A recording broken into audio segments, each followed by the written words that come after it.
Welcome back to the Wargrove of Woe, and today we're going to be talking about the Gloomspite Gits Battleline options. First up, we have the Stabbas. These are your little grots that have poking sticks and poking spears, and Stabbas. It's in their name, so their stat line is mediocre at 5-inch move, 4 bravery, 1 wound, and a 6-up save.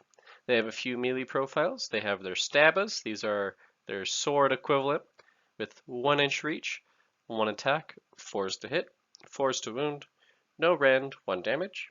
And then they have their Pokin Spears, which is 2-inch reach, 1 attack, 5s to hit, and 4s to wound, no rend, and 1 damage.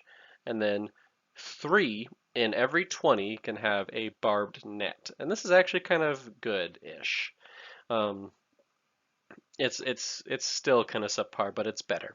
2-inch reach, 3 attacks, 4s to hit, 5s to wound, no rend, and 1 damage. Their unique abilities is the leader in the unit gets +1 to hit and melee. If there's more than 10 of them, they get +1 to wound rolls. If they have more than 10, they get another +1 to save. And also the nets, this is really useful. They give a -1 to enemies to their hit rolls if they're within 2 inches of a net model. 1 in 20 can have a gong, which gives them a +2 to their run roll. 1 in 20 can have a banner or an icon. A banner gives +1 bravery, and an icon gives them +1 to save for missile weapons. So Stabbas are kind of unique. Or not unique. They're the opposite of that. They're pretty lackluster. They are your standard horde infantry cannon fodder. They are there to be bodies and to just clog the enemy's weapons with their bodies. I'd equip them with the Stabba, and both the icon and the banner is fine. That's one's personal preference. What's really nice though is their nets. Surprisingly, this is probably the best part of them. Debuffing the enemy with the nets is where you're going to get a lot of your value out of these guys. I think that a -1 to hit can be really powerful, especially on such a cheap and, I don't want to say worthless, but you're not going to care if a group of Stabbas dies. So getting that debuff for not a lot of investment is kind of nice. To maximize the efficientness of them, I would take them in blobs of 20 to 40. Really, they're there to be something your enemy has to get rid of. In large numbers, you might be able to do some damage, but I wouldn't count on it. The nets are really what stands them apart. Next, we have Shootas. They are just like Stabbas, but they have a bow. They have the exact same stat line at 5-inch move, 4 bravery, 1 wound, and a 6-up save. They have 2 melee profiles. They have a Slitta and the barbed net.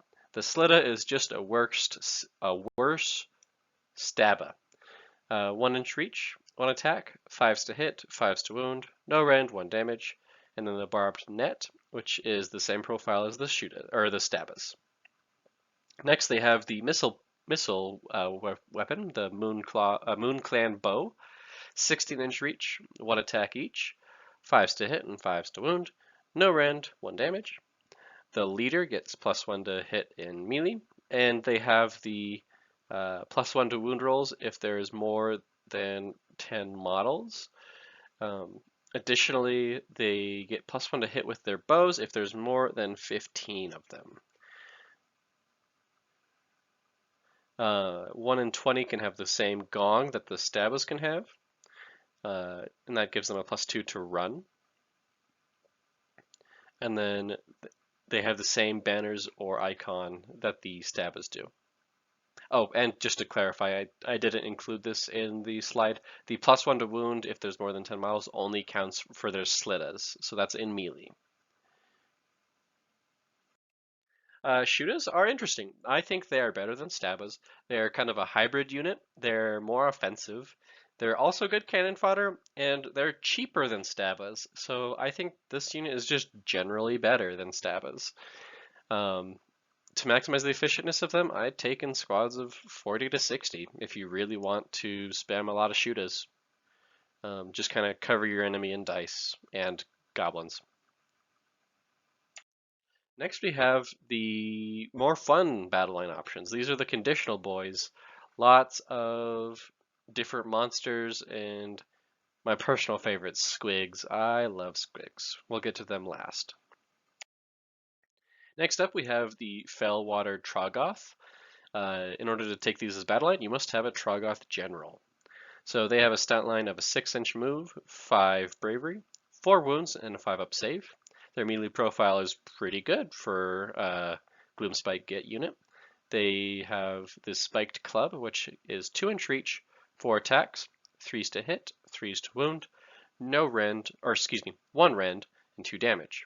They also have a pretty gross missile profile of Noxious Vomit, which is 6 inches 6-inch reach, 1 attack each, 2s to hit, 3s to wound, 2 rend, and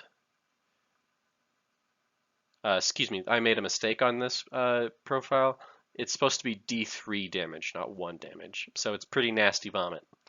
And then they have 2 abilities, so they can regen D3 wounds in your hero phase on a 4-up, and they are smelly, so they have -1 to hit them with melee weapons. So these stinky boys are your elite offensive choice. They're pretty great. I was honestly surprised with these guys. I wasn't expecting too much out of them, but they can hit pretty hard. I would take them in squads of 3 to 6. Their 2-inch reach means that you can go larger and not be punished with it. Next we have the Rockgut Troggoth. These guys are similar to the Fellwater, but they're a bit more defensive, which you'll see in a second. So to take them as Battleline, you must have a Troggoth General. So they have a stat line of 6-inch move, 5 bravery, 4 wounds, and a 5-up save. Their melee profile is pretty good. Massive stone maul, 2-inch reach, 2 attacks, 3s to hit, 3s to wound, 2 rend, 3 damage. And they also have a native 5-up ward. They have the same regeneration ability on a 4+ to gain back D3 wounds in your hero phase. And also, they can just throw a boulder at an enemy within 12 inches. It's a little weird. It's not quite a missile profile, but it's like a special ranged attack. You roll 1d6, and if it is equal to or less than the number of models in your target, it deals D3 mortal wounds. So it's good to hurl at some infantry units, really. These are your defensive elite choice. They're a really strong tar pit with their native 5-up ward, as well as the ability to regenerate. They're cheaper than Fellwater Troggoths as well. To maximize their efficientness, I would take in squads of 3 to 6. Next up, we have the Spider Riders. These guys are unfortunately one of the weaker options for Battleline. You can still make them work, they're just not as strong as some of the other options. In order to use them, you must have a Spiderfang General. Their stat line is pretty alright for a cavalry unit. They have 10-inch move, 4 bravery, 2 wounds, and a 5-up save. They have 2 melee profiles. The Crooked Spear, they all have 2-inch reach, 1 attack, 5s to hit, 4s to wound, no rend, 1 damage. The mount option, or the mount weapon, is the Spiderfangs. They have 1-inch reach, 1 attack, 5s to hit, 4s to wound, no rend, and 1 damage. And they all have the missile profile, which is the Spider Bow, a 16-inch reach, 2 attacks, 5s and 5s to hit and wound, no rend, 1 damage. The leader gets +1 to hit and melee for their Crooked Spear. 1 in 10 can have a drum, which gives them +2 to their run roll. 1 in 10 can have a banner, which gives them +2 bravery. 6 is to hit with the Spiderfang, deal 1 mortal wound, and they can move over terrain as if it could fly. Because they're spiders, they like climb up the walls and stuff like that. Unfortunately, Spider Riders are not very good. They're alright. They're cheap and fast. They are very like cavalry, and you're really getting the 6s to hit deal mortal wounds from the Spiderfangs. That's pretty useful, especially against high armor targets. So you could use them for that. They're good for screening, And if you're wanting to maximize the efficientness of them, I'd take in squads of 5 to 10. They aren't really good at much, so having more will help that, but they don't have a 2-inch reach on anything but their spear, so it'll make it harder for them to maneuver, and cavalry doesn't scale well into larger units. Next up we have the top dogs. These guys are pretty cool. I love squigs. The Squig Herd, in order to take them as Battleline, you must have a Moonclan general. Their stats are 5-inch move, 3 bravery, 2 wounds, and a 6-up save. So their melee profiles, the squigs themselves have the fang-filled gob, as they're basically red balls of teeth. They have 1-inch reach, 2 attacks, 4s to hit, 3s to wound, 1 rend and 1 damage. And then the Squig Herders, which you see there in the picture, they have the Squig Prodder. This is pretty terrible, but it's there. So it's 1-inch reach, 2 attacks, 5s to hit, and 5s to wound. No rend, 1 damage. So 1 in 6 can be a Squig Herder, which has the Squig Prodder. And then they re-roll, run rolls, and charge rolls if the Squig Herder is still alive. When a Squig unit flees from battle shock, you roll a dice, and on a 4-up it deals a mortal wound. So these guys are really funny to me because they're kind of like a walking explosive. You send them in, they do a lot of damage, and then some of them die, and then they run away, and they deal more damage because they ran away. Squigs are pretty slick. I think they're one of the best Battleline options that Gloomspite Gits have access to. They're very glass cannon, and they're very killy. I think the Squigs have the highest accuracy and wound characteristic, or wound roll characteristic of the Battleline, as well as just across the board for Gloomspite Gits. They're really strong. To maximize the efficientness, you want to take them in the maximum size of 36. You want as many as these balls of teeth as you want. They have a small enough base that their 1-inch reach doesn't affect them, and you want them to run away. So the more squigs you have in a model, the easier it is to it'll be to get them to run away. And also a note on the weird squad size. The official size of one squad of a Squig Herd is 12. You have 10 Squig units and then 2 Squig Herders. So basically for every 10 Squigs, you get 2 Squig Herders. So 30 Squigs, 6 Squig Herders. It's a little odd, but that's there. Squigs are definitely a standout unit here. Next, we have the Squig Hoppers. These are squigs that just like to go bouncing around. In order to take these as Battleline, you must have a loon boss on Cave Squig or a loon boss on a Mangler Squig general. Their stat line is pretty funny. They have 3d3 movement, 4 bravery, 2 wounds, and a 6-up save.